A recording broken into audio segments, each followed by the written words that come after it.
Hey everybody, we've got a wonderful show on cue for today. I have a conversation with Levin. Al was a podcast host. He's somebody we got linked up through a educational program put on by somebody else, and then we're like, hey, you're cool, and let's keep in touch and chat, and let's get on each other's shows. So let me give a little bit of an introduction about his bio, and then we'll jump into our show. Al Levin is an assistant principal at a pre-K through 8 school in St. Paul Public Schools. He has been in education for over 20 years, the past 16 years as an administrator. He is married, has 4 children, and 2 dogs. Al has completed all the coursework and working towards a coactive coaching certificate through the Coaches Training Institute and is certified in cognitive coaching and is currently in their certification program. The coaching work has allowed him to support the staff he works with in public schools as well as others who are seeking to reach their goals or work past challenging times in their lives.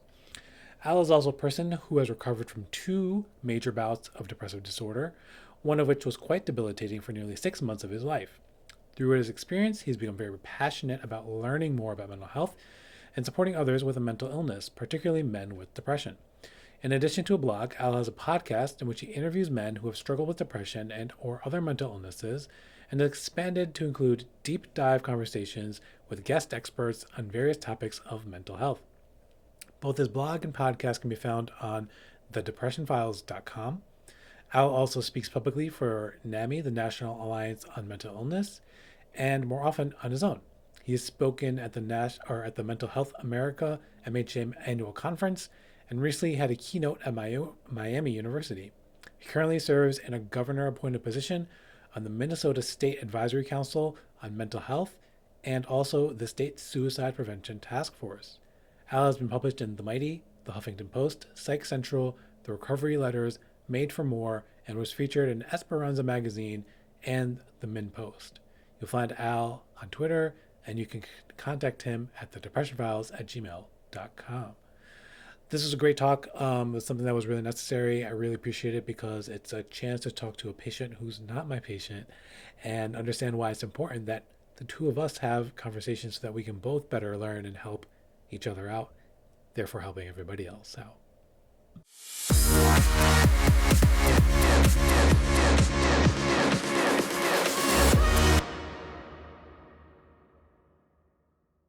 All right, so welcome back.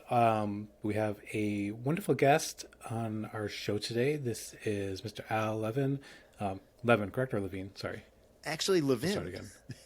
Levin. Sorry. Yeah, but no problem. Okay. No problem. I think you keep All that right, part in.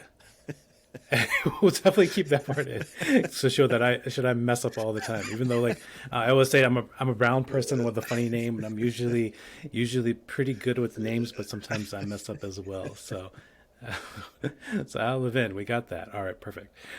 So we actually had an opportunity. We had talked before a bit. We had done a educational CME before work a couple weeks ago, and we're like, hey, this is like we got good chemistry, and we're talking, and we're like, let's stay in touch and connect and do something together. And then, thankfully, in my last second rescheduling, I was like, hey, are you available at this time? Let's do this. And Mr. Levin, you were able to do it. So tell us a little bit about yourself, your background, blah, blah, blah, all that stuff.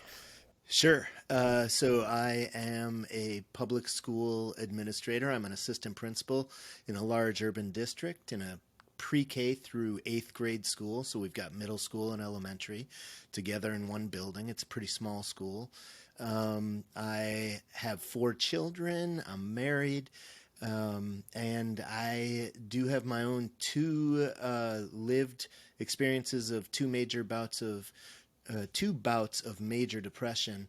And soon thereafter, once I recovered from that second bout, which was quite a while ago, I'm excited that it's so far out. It gives me a little more hope that maybe it'll be my last episode.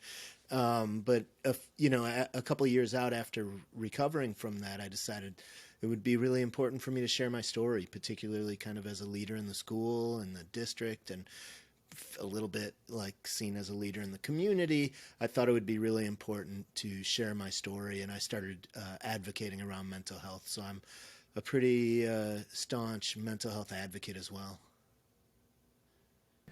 Yeah, I think that's really, really important because we know so much with mental health is the silence around it and the ideas that it's other people, and it's not leaders in the community, people who are in the schools, people like that. So it's really great that you're able to put a face to it and say, like, hey, this is something I experienced, I went through, let's talk about it. Yeah, and I think, I have to admit, I think I had some pretty awful, awful stereotypes that I'm even embarrassed to say. But, even depression, but certainly something like schizophrenia and things like that. My vision would be somebody out on the streets begging. And it wouldn't even be really an empathetic thought. That was just, I knew little about it. I hadn't associated with it, and I wanted people to know it can happen to anybody. And one of my posts on my blog is just, it's titled like a humbling experience. It was really humbling to be as low and depressed as I was. Yeah, and we'll come back to that whole concept, I guess, a little bit. But right in the beginning, I wanted to kind of jump right in there and say, you know, you're a patient of depression, right? A patient with depression. And I am a psychiatrist who treats depression. Not my patient, or so we'll get that right out of the bat. You're not Right, my right. patient, so that's all good. So we can talk about these kind of things without any hippos being violated or anything like that. Um, why is it important for us to be talking about depression? So it's as somebody, a psychiatrist who doesn't have lived experience. Fortunately, I've not had to deal with depression. I've always had to kind of deal with it secondhand through my patients, through other people in my life. And why is it important for me to hear you, and vice versa, maybe? That's a great question. I think medical professionals are so embedded in what they do and in the really analytical piece. Well, let's see what the symptoms are. And if you're a psychiatrist about to deliver possibly a prescription for medications, let's look at family history and do this. But sometimes there's this missed piece of I'm a whole person here. And there's really the human side that I think can get lost. I think a lot of really good doctors remember that and take that into consideration, but some don't. And I think it's really important for somebody like yourself who hasn't had the experience of a major depression, or hasn't had the experience of taking antidepressants and actually dealing with the side effects that you have read about and know very well, but you can't really understand, how it feels to be and how debilitating some of the symptoms of depression can be, and how challenging some of the side effects of medications can be, for example. So I think it's really important for us to engage in these conversations, and I really appreciate that you do that. Yeah, and I think, in the past year and a half or so, I've started to be more into social media. And, when I started off doing a lot of the TikToks, and then the thing that struck me the most was the comments, right? In the comment section and the feedback that I got, so I'd put out a video, humorous, not humorous, sometimes educational, not always educational.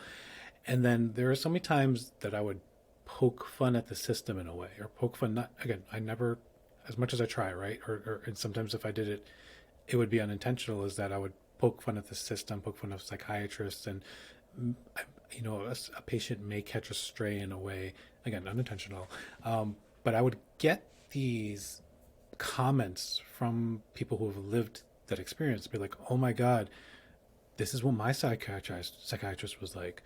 They were garbage. They didn't listen to me. And I'd write it off, and I'd joke about it from the point of view, it's like, oh, this is the doc in a box who does the 5 minute visits and, just writes a prescription and that's that. And then I'd hear from so many people, this is every experience I've had with a psychiatrist. And then hearing from people like, oh my God, you actually spend more than 5 minutes with your patients? Like, and I was like, yeah, this is what I do. Doesn't everybody else get this? And to hear from so many people that what I thought that I was delivering as a quality patient experience was rare, and that everybody else was getting something different, was, again, mind blowing, eye opening to me. Yeah, I mean, that even came up in our Twitter Spaces conversation. I remember you mentioning some things, and I was like, "Whoa, my psychiatrist did not do that." And I think that's important too. Being a psychiatrist who really listens and really, comes at it with some empathy as well. But I know I have certainly had those situations and times where I have not really felt listened to. The appointments are like a 2 minute appointment. Yeah, doing great. Just fill my prescription. So yeah, it is interesting, and it's interesting that you mentioned that too, because sometimes I'll share with amazing educators, because I'm an administrator. I'll share with them how amazing the things are they're doing in their classroom, and they're shocked and they believe everybody's like that. And it's like, no, your excellence isn't everywhere. Yeah, and I think that's really important when that gets pointed out to people too. That yes, and just in general, right? Like when somebody's doing a good job, right? Like I get these feedback from patients at times to my own patients, and they'll be like, "Thank you for doing this," and I'll be like, "Why are you saying thank you? Like, isn't this what you should have been expecting?" And they're like, they're kind of mind blown. They're kind of, sometimes I've had people be in tears. I remember one patient was, we came up with a treatment plan, and it was, it was something that I forget, we you involve some stimulant medication or something like that. And they're like, wait, that was it? Like it was that easy? I feel like I need to be jumping through hoops to be getting to this point. And I was like, no, why do I have to make you jump through hoops when this is the indicated treatment and this is what we're trying to do? Right, right. All right, so that's good. And I think also learning, again, like I've learned a lot too. I know like I've learned a lot also from, again, not necessarily my patients, of course, but then also other people's experiences about what to do differently. So it's something that I always encourage to like other docs and young docs, training docs, is like read what people are saying. Yeah. Hear back and get back from them. So One thing I have said, and I think some professionals might take offense to this, and I don't mean it in an offensive way at all, but I believe, like, when I'm working with a psychologist, it, it, I think that there can be amazing psychologists who don't have lived experiences, but I do think they can't relate to me on the same level as somebody who has been in a depression themselves. I think there's just this piece of relatability. And I want to be clear again, I don't think that means they're a bad psychologist or that they can't help people just because they haven't had that experience. But it is so difficult to explain what depression feels like. And if you haven't been there, I think it's tough to really get a sense. And I think the more you talk to people, like you do, patients and non-patients, I think you start to get a sense and a bit of an understanding of what it might feel like. absolutely. Um, on that note, like, so you talked about what depression feels like, and if you don't have it or don't never had to personally experience it, a lot of these things get missed. I know, again, like I said, I've never dealt with clinical depression. The closest, this may come across as however, but it's something that I use an example to kind of every day and say it is I'm a passionate sports fan, right? I love sports, and sometimes I get way more into it than I should. I've been a 49ers fan since before I was born. I was destined to be a 49ers fan. I'm a New Yorker, so I've been, had some a lot of ups in the beginning and some pretty low lows recently. And the example I sometimes kind of give, and again, it's not the same thing as, so after the 49ers lost the Super Bowl a couple years ago to the Chiefs, right? And we were up in the fourth quarter. We were ready to win that game, and we lost. We had this epic collapse and ended up losing. I couldn't get off the couch for like until 3 in the morning. And I remember just, you know, bumping into walls, when I was walking up, and just feeling heavy and just immense sadness. I just didn't want to do anything. Like, I took the next day off of work, right? Like, I couldn't even go into work. And then I think, later that day it cleared up and I was back to normal the next day, right? I slept it off. And then I was like thinking about it. I was like, is this what depression is like? Like this fogginess, this heaviness, this bumping into walls, just lay on the couch and just, ugh, despair. Yeah. Yeah, I think that that probably gave you a sense of it. It seems a little, um, I don't know the word to compare it to a football loss. Yeah, Is not trying to minimize it by any way, but it yeah, was just again, right. it was the physical aspect Yeah, is more kind of what I was bringing up, saying yeah, and also the fact that, and maybe I'm just really tuned into this, the fact that you could sleep it off and be fine the next day, like to me, it's like, whoa, that, like, yes, you got a glimmer of it, but man, now imagine that for 2 weeks, 3 weeks, 4 weeks where you can't, where you're like that, and you can't focus on conversations because of that foggy head and just how heavy you're feeling, right? And conversations, you lose sense of your focus of a conversation, you lose your memory, cognition goes down. There's so many impairments that happen, but yeah, I think that that certainly gave you a little look into the window of depression. yeah, and I think exactly like you're right. Like I was able to kind of next day I'm good to go, but it gave me that little like, oh wait, 2 weeks of this, months of this, like Yeah. that would not have been good. So I hope you don't just tell your depressed patients, just sleep it off. It worked out for me. No, I'm just No, no, kidding. no, no, I'm just kidding. definitely not. Well, we do tell them to get some good sleep. That Oh, helps with it, oh, of course. Oh, for sleep. absolutely. Oh my Yeah, God, sleep is so important. That's why they use it as sleep is so important. torture in wars, right? Oh Sleep yes, oh yeah, deprivation. oh yeah. But yeah, with that, like, tell us a little bit about maybe your depression journey, what it maybe, how it physically manifested for you, what it was like for you, and then let's kind of go from there a bit. Yeah. Um, Boy, at my worst, like socializing was really difficult. And I'm quite a social person. Put me in a social environment, and I have no problem chatting with people and meeting people. I love talking to people, learning more about them. I couldn't socialize. I would be out with a friend, and I would ask him later, like, was I okay? Like, and I really wasn't talking at all. That was kind of the start. But for me, I couldn't eat. I felt like I had such a knot in my stomach that I literally couldn't put food in my mouth. And I would be like out. I remember being out with my mentor from the school district and literally threw out a whole sandwich. And then on my way to the car, I was like, wow, I wonder if he saw me throw that whole sandwich out. I ended up losing about 50 pounds, which, was probably a decent thing for me because I'm pretty heavy. But for me at the time, it was just another, it was like the scarlet letter of being ill. I had incredible crying bouts where I would hold it together at work. I would hold it together when I got home to be with the kids, and then just uncontrollable crying bouts. And I couldn't sleep.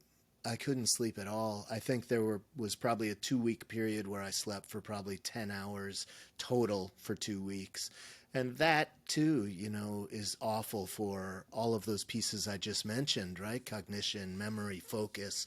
And you start, it just exacerbates the depression, I think. I had a lost. I remember driving my kid to like 2 blocks away. I might have mentioned this on the Twitter Spaces.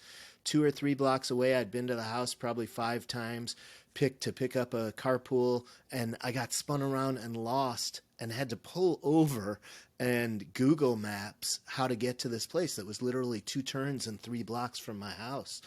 So some significant impacts, and then of course eventually I was certainly isolating. I did eventually have generalized thoughts of suicide. And I checked with my psychiatrist, who was a psychiatric PA, and he was unfortunately one of those that I would not rave about. He was very indecisive, and anytime I mentioned needing help, he would have an excuse to do something different. So, but I asked him, like, could these generalized thoughts of suicide, these passive thoughts, be the drug? Because as ironic as it is, we know that there are black box warnings on antidepressants that they could cause suicidal ideation. Or could it be the depression? He said yes. He upped my dosage, and my suicidal thoughts became very pervasive and very planned. And I had access, I had a means, and I couldn't get the thought out of my head. I'd push it away. 20 minutes later, it was in my head. Push it away. 20 minutes later, there, all the time, every day.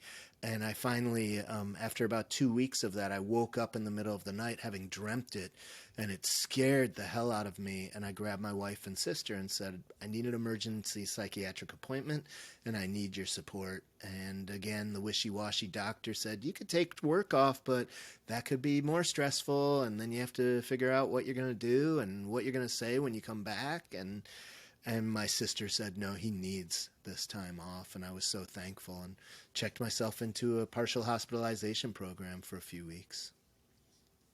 Yeah, I think the partial hospitalization programs I run on one of the docs that's there with the adolescent PHP, and I really like those models for people again who are mediumish, highish risk, people who don't have again immediate means access, intent, all that stuff. So who are able to be managed at home in their own beds and stuff, but still getting the treatment that's necessary and getting that good looks at them. So It also helped to just have structure, right?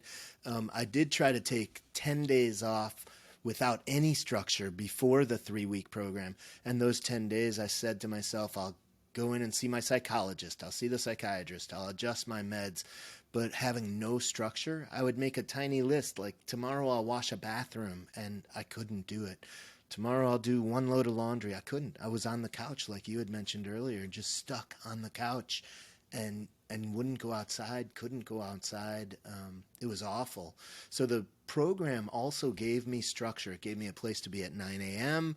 It was a structured program of learning and treatment and meeting others, so that there was a therapy group too, and hearing about others and their challenges and how they were overcoming it.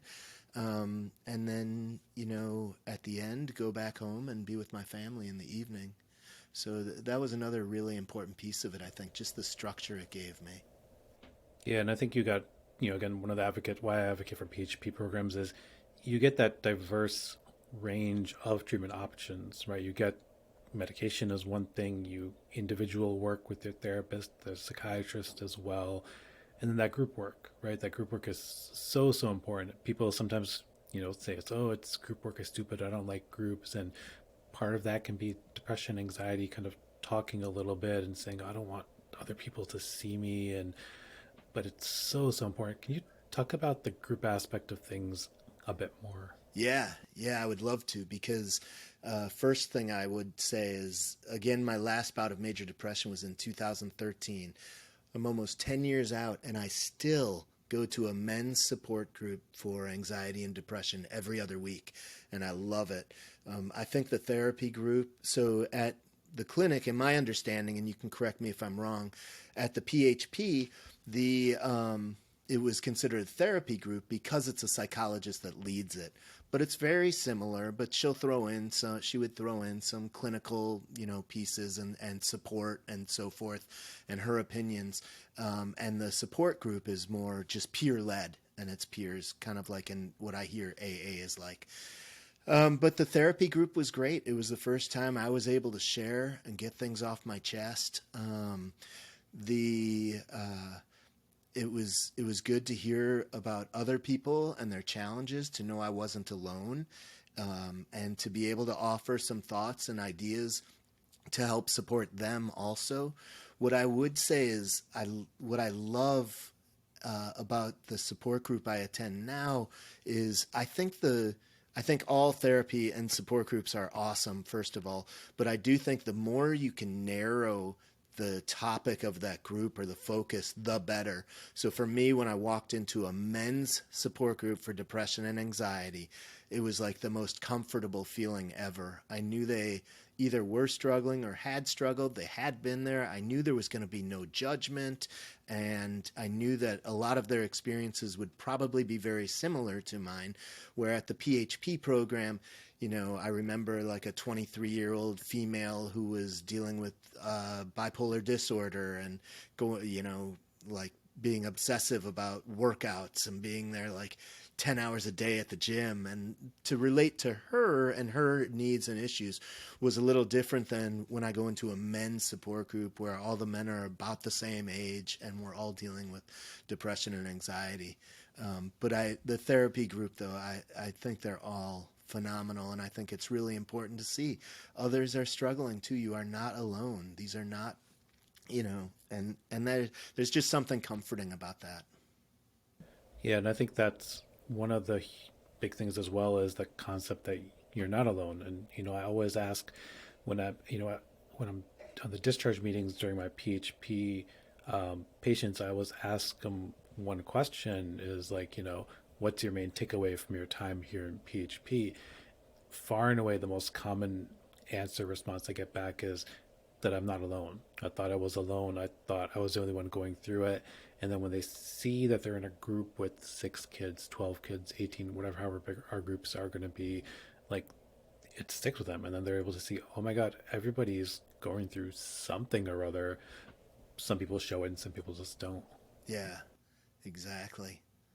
You touched on it, like the men's part, the men's mental health, all that stuff. And it's such an interesting topic because we have so much bullshit online, right?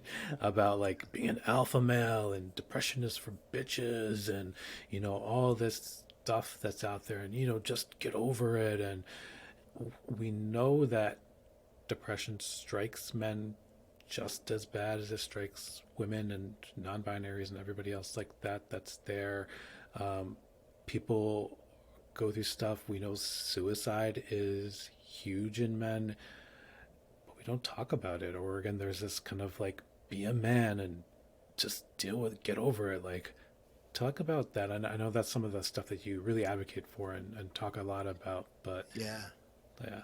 I think, not only do we hear about the things like you mentioned on social media and such, but I think it's often driven into little boys at a very young age, unintentionally, right? Like boys don't cry, be tough. You can be tough. You don't cry. And so there are these early messages about not crying, not sharing your emotions, right? And we grow up that way and live by that. I do think there's a big stigma around men and depression, and there is the concept of pull yourself up by your bootstraps. A lot of men believe that's what they have to do. A lot of men write it off and say others have it worse. In fact, that was the last blog post I wrote, I think, titled Others Have It Worse. Like, don't diminish what you're going through. Your time can be really challenging, and that's okay. And you can reach out for help. Just because somebody has it worse doesn't mean you don't have it really bad. And you can always find somebody who's got it worse, right?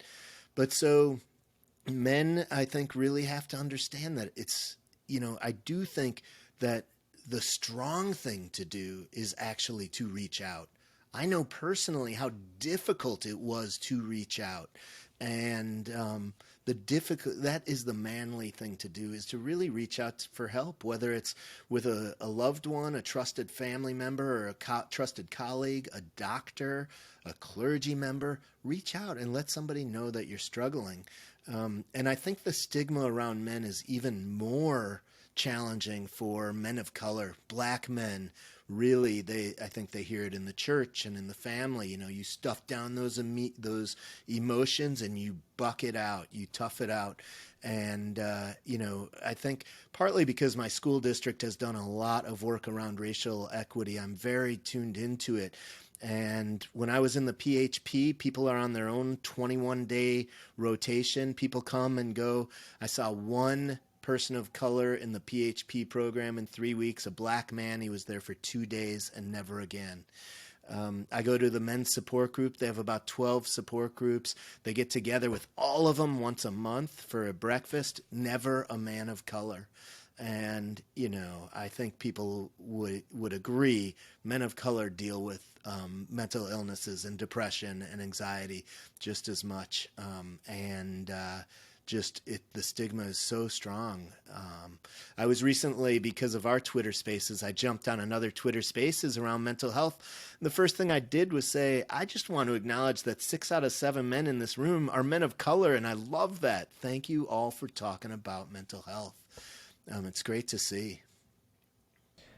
Yeah, it's a huge problem that we see, that we want, again, I'm speaking as somebody who's a Pakistani American male, and I see these similar issues in my own community, in my own culture and background as well, that like guys don't talk about it. It is that aspect, the mentality of like, just again, buck it up, and you're supposed to be the protector, and all these other kind of stereotypes are out there that get in the way of people getting help. And even for my own life, like I've had academic struggles and stuff. Part of my journey is that I, failed out of dental school before going into medical school. And a lot of that was similar reasons, was because I didn't ask for help. I didn't ask for help when I was struggling, and I was like, well, let's get through it on my own. And I failed out of dental school. And then when, I was lucky enough to kind of get a second chance, first thing I did, I was like, let's make sure if there's something going on, anything happening on, ask and reach out. And here I am today. Yeah, awesome. And as far as mental health, it can be all the more devastating, right? I mean, you don't deal with it, you stuff it down, chances are things are going to get worse, and you may eventually get suicidal, and then it's really difficult to ask for the help. I do want to say, you mentioned suicide as well. While more women, and this is the research shows, while more women attempt suicide, more men die by suicide. Oh yeah. And Oh yeah. so it's a huge issue. Massive issue. And I think also kind of like when we talk about depression and kind of like not treating it and pushing it aside, like depression lies to you, right? Depression says like you're not worth being helped, or you don't deserve that help. And that's one of the things that kind of, it's this kind of the loop, the problem that comes along with it. Well, yeah, and one of the things I talk about a fair amount is just the fact that every single thing you need to do to recover from depression is compromised by the very symptoms of depression. You should be eating well. Like, I didn't eat at all. Some people just sit on a couch and overeat, and just eat and eat and eat. You should be up and exercising. We know exercise, some research shows exercise is as good as medication. You should be exercising, but you have no energy at all. You should be socializing and being with people, but you tend to isolate because of the depression. It just makes it so much more difficult to recover from an illness like depression. So let's talk about that. So the treatment and how you got better. I know you talked about the PHP program, Yeah. and it sounds like you had a lot of support. But what were those things that you did either personally to kind of get better or back to where we are now, being 10 years coming up without an episode? And how do we identify, so for guys or for anybody else who's kind of in this rut and kind of in that whirlpool or getting sucked down by depression, what kind of things can they do to kind of get out of that hole? Yeah, that's a great question. In my case, I did take a medication. I'm actually 10 years on a single medication that I'm in the process of weaning, and maybe we can talk about that a little later. But I have medicines. I started seeing a psychologist. I believe that those two combined is a really positive way to attack the depression, through therapy, talk therapy, and medication. I think exercise is really important. It's really got to be a multi-pronged approach, that you have to look at whatever you can. I think a lot of people lose sight of their hobbies and interests, and I think to force yourself to at least try to do it again and enjoy it is important. One of the things in the PHP that I thought was funny was they had an arts and crafts time. And I asked before I went in, like, what's that about? And somebody was like, oh, the raw noodle, the hard noodle activity. It ended up being one of my favorite things, actually. We were in a massive, huge art room, listening to quiet music, socializing with others while doing whatever creative activity we wanted to do. And the idea was get yourself a hobby. Even nobody even really told us this is what it's for. And that might have been better actually had they really shared why they were doing that. But all of a sudden, I started by just writing because it was the safest way for me because I was kind of embarrassed of my artistic skills. But I ended up like being attracted to the pastels, and I would grab a magazine and pull out a beautiful scene and try to make it with my pastels, and I would bring that home, and pastels is something that I brought home to my 4 kids, and that's something we do together. So I think a hobby is really important. If men are struggling and you're feeling like you can't get off the couch, I think it's important to make small goals. You know, if you are you are so down that you can't get out of bed, you can't get off the couch, set a small goal like walk around the block. That'll get you outside. It'll get you fresh air. It'll get you a little bit of exercise. Start small, pat yourself on the back, and make sure you know that you give yourself some credit for working towards recovery. I journaled as well. I journaled every day through my second major bout, and every night I would write, and I ended every entry by saying, today, in order to work towards recovery, and I made a bullet list. And sometimes it was just, I got out of bed today, or I read a book to my kid. But I wanted to show myself like I'm working at it. I'm doing something for it. But I do think it has to be multi-pronged. I think making sure you're socializing is really important too. Making sure you're going out with a friend, and if they're a trusted friend, you could let them know, hey, it's a bit of a rough time right now, but I would love to go out and grab a coffee with you. You know, those are some of what I would say. And for men who are struggling or think they might be struggling, like take it seriously and think about some of the ways I've talked about, but also make sure you are sharing with somebody that you are struggling. It is okay, and there is help, and depression is treatable, and you really have to make sure you reach out and share it. The small goals, the small wins is what I always call them, right? Is so important because depression will tell you that you didn't do anything that day. And when you, again, like what you're describing, you wrote stuff down, you're able to see it and acknowledge it, write it down, whatever it may be, that like, I did this, right? Again, even if it is something that's, I don't want to say it's a minor thing, but like, even if it's something like getting out of bed or, I went to the bathroom and I, brushed my teeth or washed my face, like, those are still huge things, right? Those are They are huge wins. And yeah, Yeah, they are huge when you are deep in a deep depression. And I'm glad you mentioned just like washing your face because I've heard about a lot of people who can't get a shower in, they say. And for me, the shower was kind of an area where I knew I was safe and alone, so I didn't mind showering. But some people can't get in the shower, and then they're worried about their body odor, and they can't get out of bed. They can't clean themselves because they are so down. And like you said, wash your face. That's an accomplishment, and make sure you acknowledge it. It is so important to acknowledge those. Like you've said several times, depression lies, and your negative self-talk. I mean, I'm the type of person who's hard on myself. I've worked hard at it for a long time now through my depression and beyond, but I'm the type of person who's pretty hard on myself as it is. And if you're one of those types of people and you get depression at all, it is easy to start attacking yourself and hearing those lies and believing them and letting yourself spiral down. And that's another reason a psychologist is so good. They can help you understand CBT, cognitive behavioral therapy, how to catch those thoughts, how to stop those thoughts, and adjust them. what were some things about your treatment that you maybe you didn't like, that you're like, what, this wasn't for me and this was garbage and I wasted time, effort, money, whatever in doing this? Yeah, a couple things come to mind when you ask that question. I wouldn't say there was a lot, but at the PHP, there were many staff members, including occupational therapists, social workers, nurses. So there were lots of different people, and there was at least one, maybe even two people who I just thought like, whoa, you are not a good group leader.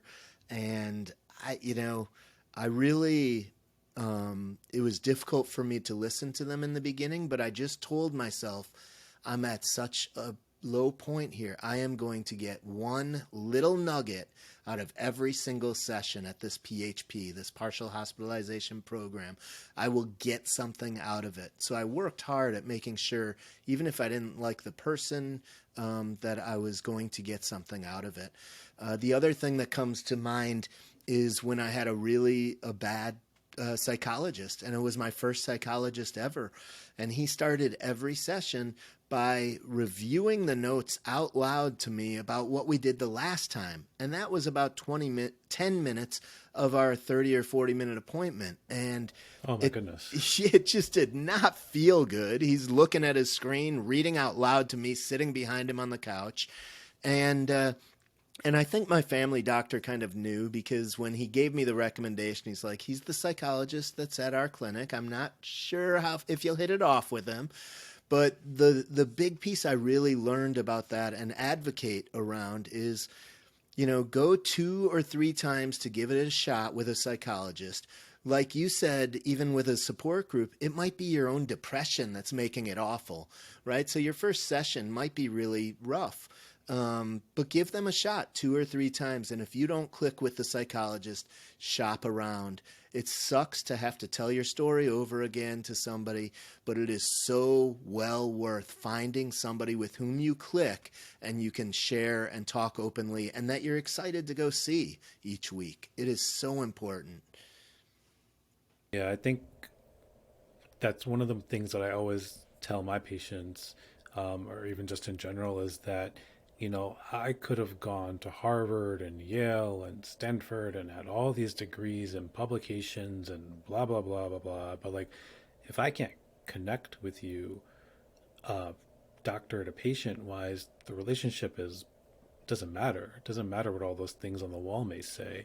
And if I went to humble schools and, just barely got by and, have, just got the degree and X, Y, and Z, like, we have a connection and we can do work together and help, like, that person's going to be more valuable. For So sure. having that and being able to recognize, like, this isn't working or it is working, and leaning into it or getting out of it is really, really tantamount to how things go. Yeah, absolutely. With, one of the things I think that you've done also, you've described doing is your podcast, right?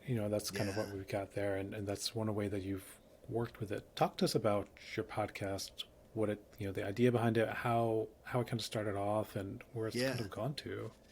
Yeah, thanks for asking.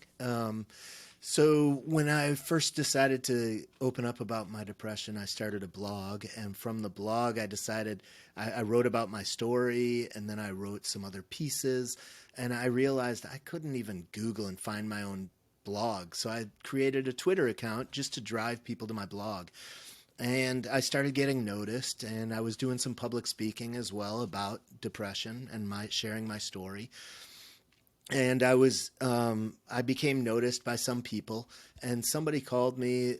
It's actually a pharmaceutical, so I was a little nervous at first about big pharmas, but Janssen, Oh, big which pharma. Oh, big pharma. Janssen, which is a division of Johnson and Johnson, they say this is their way to give back to the community.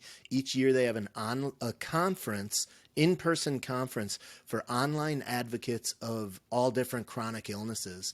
And it's really cool because you get all of these advocates together who talk about how do you advocate around your mental illness. And it's really phenomenal. And somebody reached out to me from my blogging and said, hey, I work for Janssen. I'd love to have you apply for this conference. We have tons of people around HIV, around cancer, and so forth, but we would love to ramp up our mental health advocates. And you're not a shoo-in. You have to apply. And I got accepted, and it was an amazing conference. And they had Twitter there. They had Facebook there. Some of the advocates are amazing, and some are really well known on Twitter, on TikTok, because of their huge followings. And from that conference, I've gone about 4 times And one time, one of the early sessions, there wasn't even a session on podcasting, but I walked away from there.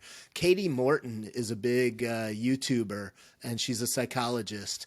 And I met her, and she gave me a connection to Paul Gilmartin, who has the podcast, the Mental Illness Happy Hour. And I decided to reach out to him after this conference and said, "Hey, I'm thinking about a podcast." He was super cool and gave me a ton of advice and suggestions. And it's kind of funny. The way I started was I wanted to share lived experiences of depression with men, from men. So I would interview men. I knew nothing about podcasting. I bought 2 mic stands, 2 cheap mics that came with headphones, and I invited men from my support group down to my basement to record. And it was so funny because someone would knock on my door, and some of them were from other support groups in the same organization, and I hadn't even met them. And I remember my kid sitting on the couch one day, and the door, somebody knocked, and it was like 8 p.m, and my kid was like, "Another strange man that you're going down to the basement with, Dad?" And I was like, "Yep, yep."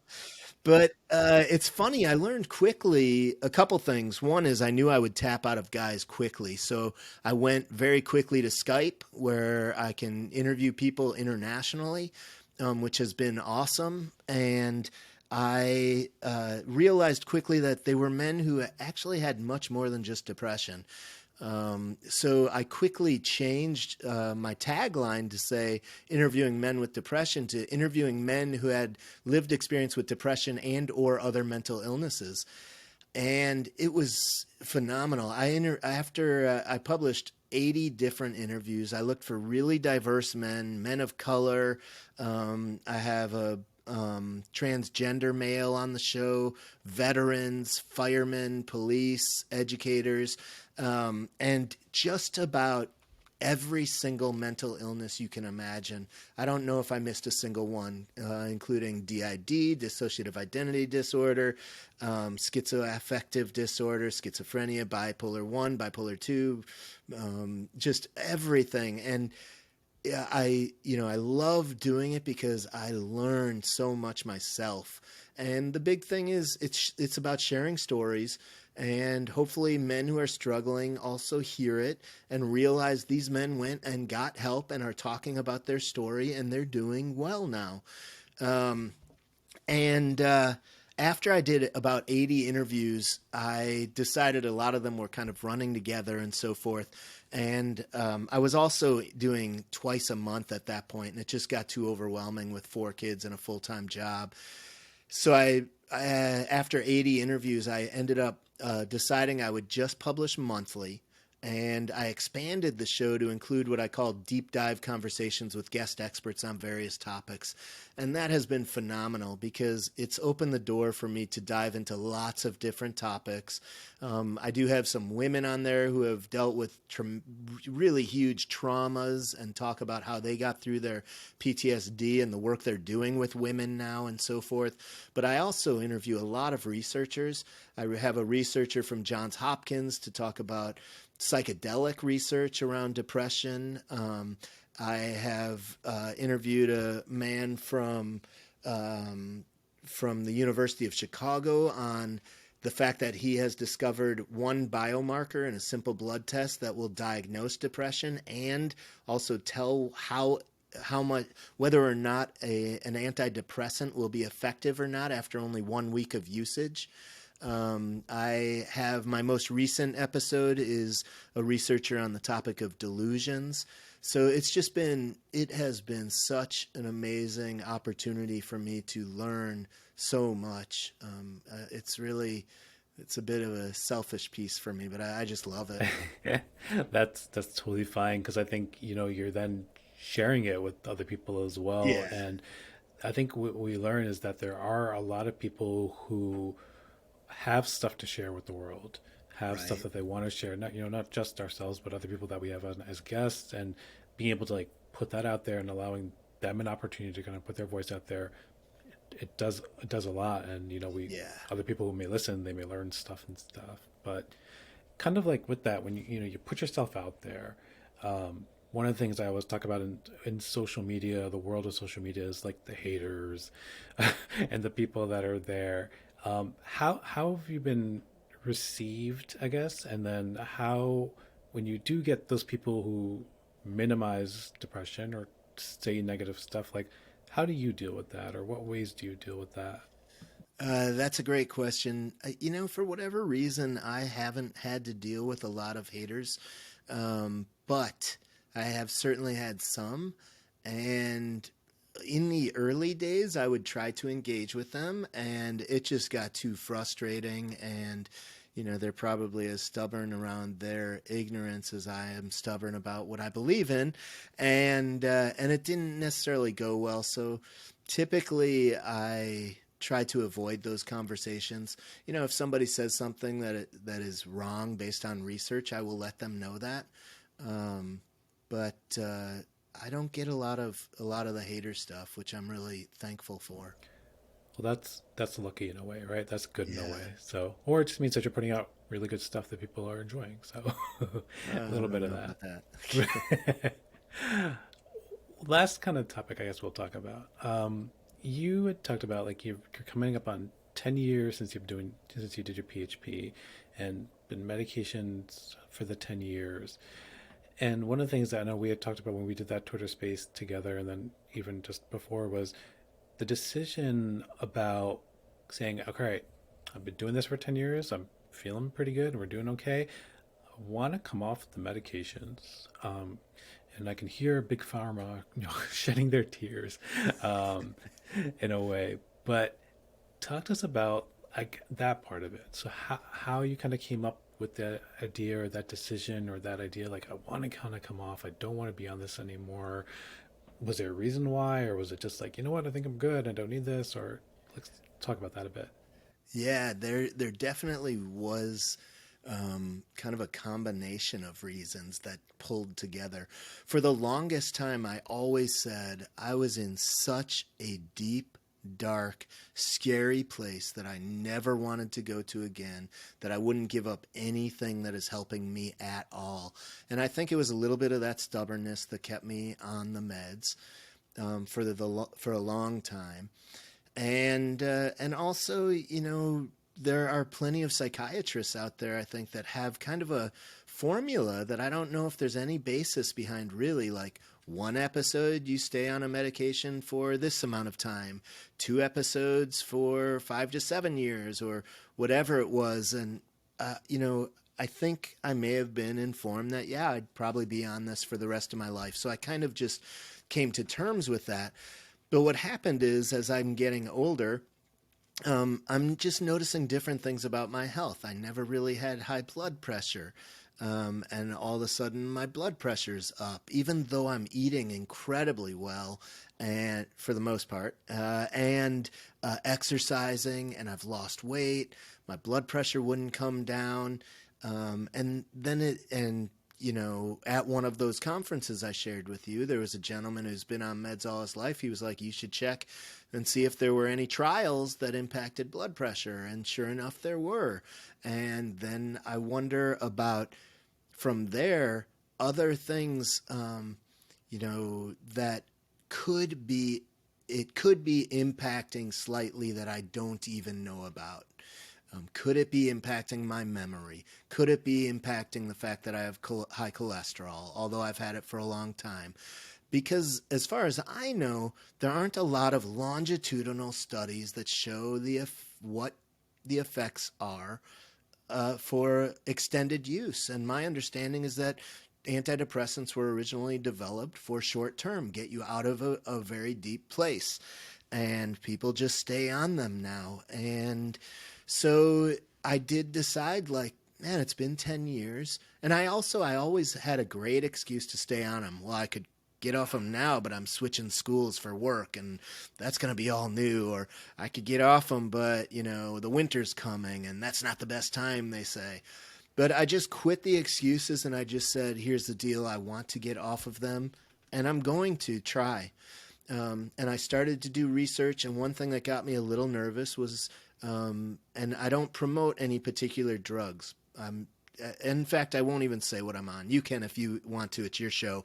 But I am on one of the two that they say are the most difficult to get off of because of their half-life is so short. And one of the side effects that people talk about are the so-called brain zaps. And so a little of me was a little nervous, but I really researched how I was going to come off of the meds. I researched about what I could do if there were side effects. And I'm really happy to say I'm at the halfway point. I've dropped down from 150 milligrams to I'm at 75 now. I've been gradually going down.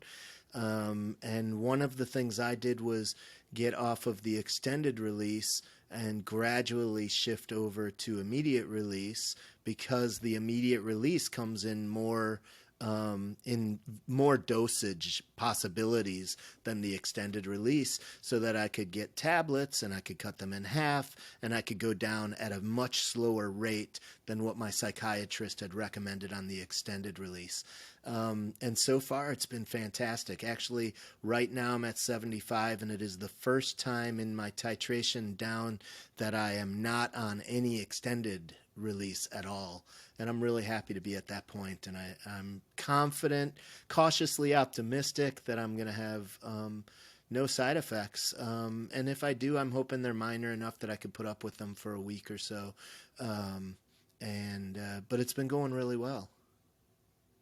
Yeah, and I think you're describing the ideal kind of perfect situation of how to kind of go about doing that. Again, we always tell our patients is gradual, steady tapering and reduction, and then stopping instead of just cold turkey stopping it, because again, we want to minimize any hopefully short-term withdrawal discontinuation effects that can occur. And again, the medication, I know that we'll keep the names out of it, but yeah, that one is more notorious for it than compared to some of the other ones. And coming up with that plan is good. And I know that you kind of discussed, or we were saying a little bit. Tell me about the logistics, I guess, of your plan, and how it was working with your psychiatrist about, and how that was received. Yeah, so that was kind of interesting to me because, I've been seeing the same psychiatrist since the PHP program, since I left that program. And, all he's been doing is giving me the same amount, the same dose, the same thing for 10 years. So I don't really know, is this guy good or not? My appointments are literally like 2 minutes long and I'm out of there. So this was kind of interesting to me. When I emailed them, and his nurse got back to me and said, okay, well, if you're sure you want to get off the meds, we can start that process, or you could have an appointment with him. So I like that they gave me that option. Might have been smart to see him. On their end, I was thinking, like, I'm surprised they're going to let me do this without meeting them. But so then what I did was I sat with my brother, who's a family doctor. Originally, their response was, okay, we'll put you at this dose. You're at this dosage. We'll drop you down to like 2 different titrations down and then be off. Because again, the extended release only comes in particular milligrams that would allow typically about 3 titrations down. I think I would have been off in 3 weeks, approximately. And pretty quick for that medication. I personally, but yeah, we'll let you go. yeah, and so I was like, no way. I've researched this enough. I think that a lot of the recommendations are like 10 to 20% decreases at a time. I went as little as I could. So I emailed them and said, I'm not going to do this just with the extended release. I would like to gradually switch to the immediate release. And so I started emailing them, okay, I wrote out a whole plan. So like 2 weeks at this level, then this particular date, 2 weeks at this next titration down, 2 weeks at this titration down. I gradually, like I said, switched from extended release to immediate release, gradually mixing the two. And then now I'm at the point where I'm only on immediate release. But I had to email them like 3 or 4 times to be like, okay, now I want the 75 milligram immediate release. Now I want the 25 milligram immediate release. And after about 3 emails, the nurse said, this has been a lot back and forth, wondering if you could share your plan with us. I said, yeah, I'm more than happy to do that. So then I shared the plan with the doctor. I thought this was kind of the vice versa way it should be going normally, and they were fine with it. Of course, I think they were probably really happy with it. My psychologist said, "Why don't you run your plan by a pharmacist?" Which I hadn't even thought of doing. The pharmacist was like, "Wow, that looks phenomenal." My psychologist ran it by. They have an in-house psychiatrist just as a go-to for questions, I think, for the most part. And he said he went to the psychiatrist and said it was an amazing looking plan and they would be very surprised if I had any kind of side effects at all. So it was really working with my brother. Luckily, he's a family doctor. And also my wife's brother-in-law is a family doctor, and I ran it by him too.